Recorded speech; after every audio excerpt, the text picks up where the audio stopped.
प्रिय आत्मन, इस संसार में हर इंसान बहुत कुछ अपनी इच्छा से पाना चाहता है, सुख, सफलता, यश और सम्मान। लेकिन कुछ ऐसी चीजें हैं जो हम लाख कोशिश कर लें फिर भी हमारे बस में नहीं होती।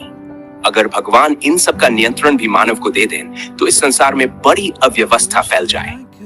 आप स्वयं सोचकर देखिए, संतों और शास्त्रों ने बताया है कि 6 चीजें ऐसी हैं जो पूरी तरह भगवान या भाग्य के अधीन होती हैं। पहली है जन्म।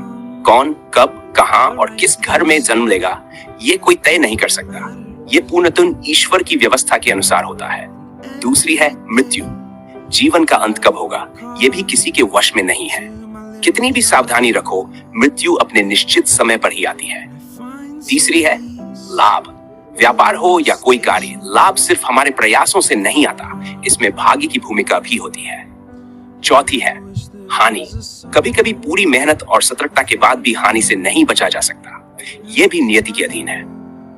पांचवी है हम कितनी भी मेहनत करें लेकिन लोग हमें कितना सम्मान देंगे या हमें यश मिलेगा या नहीं, यह हमारे बस की बात नहीं।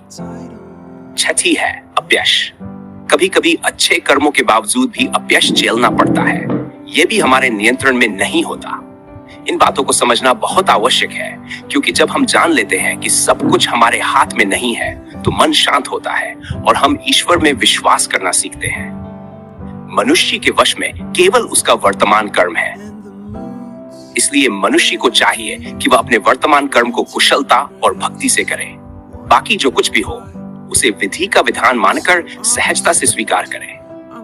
यही वास्तव में कर्मयोग है।